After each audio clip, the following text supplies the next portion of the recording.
Like, you've been calling this fight for a long time now, man. Now that it's here, give me an idea what the emotions like right after you days out. It's great, man. I mean, it's all, it's all talk and build up and hoopla until you actually get here. I was very relieved to hear 48 hours ago he touched down in Hawaii. So that's good. That's step one. Now we got to get him into the cage.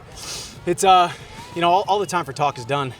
I've prepared. I've left no stone unturned with myself, my teammates, coaches. I'm ready to go in there and continue to prove how I want to be the best lightweight in the world. So we know what's at stake here, but I mean, he admitted just a little bit ago. He said, "Yeah, this is actually personal for me as well, not just professional." How about for you? I mean, is this a personal grudge match as well? It's different, and the dynamics are different than a lot of fights. I mean, a lot of times I have a ton of respect for the guys that I step into the cage with, who are full-time fighters who pour themselves into this sport. They fight numerous times a year. They make it their life, their dream, their goal, their task to be a professional fighter. That's not necessarily the case here in this fight. But at the end of the day, I've prepared for him like he's the number one lightweight in the world. I've prepared for him like he's my toughest test to date. I feel the best that I ever have been. So I'm excited to go out there, put all the grudge match stuff behind, put the personal stuff behind. When we step into that cage, we got 4-ounce gloves strapped onto our hands. We got a mouthpiece. We're going to come forward and we're going to fight. And I'm very good at it, so I'm excited to go. He says, hey, the time in between then and now, there were things that happened, so he wanted to get in there. He wanted to fight. The way you just said it, you don't buy that? No. I mean, I called for I was ready to fight. I called for the fight in October at Penn State. I called for the fight November in Uncasville, Connecticut. He had, he was on maternity leave. He had just had a baby. I myself actually adopted a son October, and I was ready to leave him and leave my wife in the comfort of my home to go train and get ready for a fight in October. And it just didn't happen. I mean, it all happened for me and not to me. It's all part of it. I mean, I've got 2 dominant victories over 2 of the top prospects in the lightweight division. Since then, I've stayed active. He's done nothing but rust up there in Oregon, teaching kids jiu-jitsu somewhere. So I'm ready to step back in there and continue this quest. He was walking around with the belt. He actually stood in the scrum with the belt. I mean, does it anger you to see that? No, man. That's the highlight of his life. It's good. It's good. I mean, that's the thing, man. He's got the belt. That's cool. Let him enjoy it. To me, you're not going to see me really with the belt that much. It's for the kids, it's for the cameras, it's for that kind of stuff. That's cool. For me, man, this is a constant quest of outperforming my previous self. It's not about the belt, it's not about the money, it's not about the lights, it's not about the cameras. I've been in the sport a long time, and I know exactly what I'm fighting for.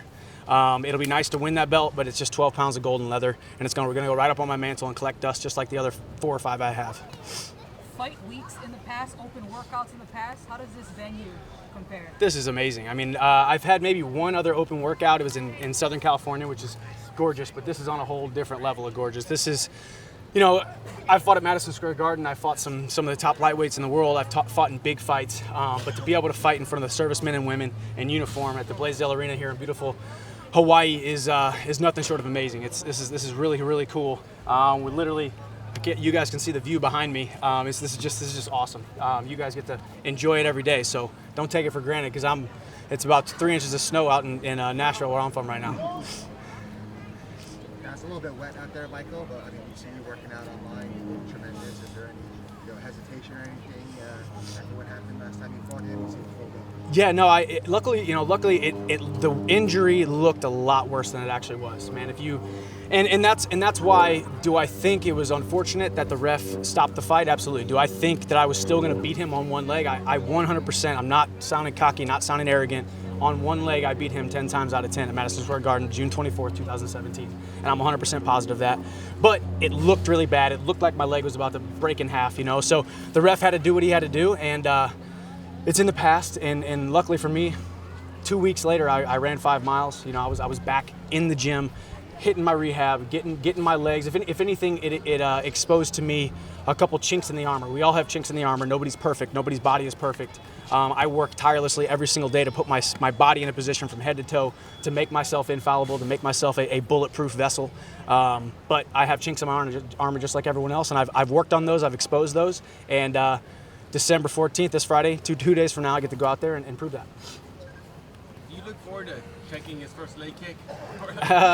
Yeah, I mean, it's interesting. I mean, I would imagine leg kicks are part of the game plan.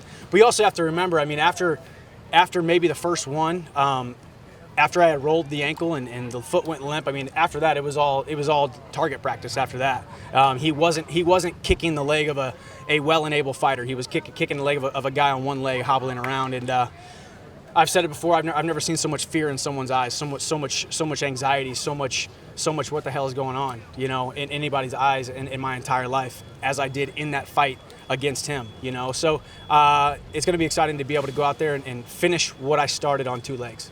Last one, guys. I know you claim it's a fluke injury victory.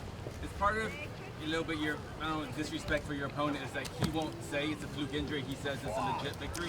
I mean, we all have our sides and our perspectives. You know, I mean, I'm not going to fault him for what he thinks. I'm not going to, you know, I got asked, yesterday, do you really think he thinks he can beat you? And it's I can't get up in his headspace. I can't predict what's going on inside of his head. I do know, without a shadow of a doubt, that I am the better fighter, from head to toe.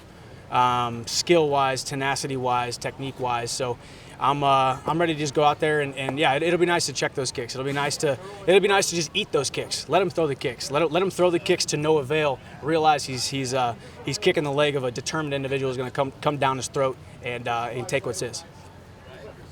Thanks, guys. Thank you, guys.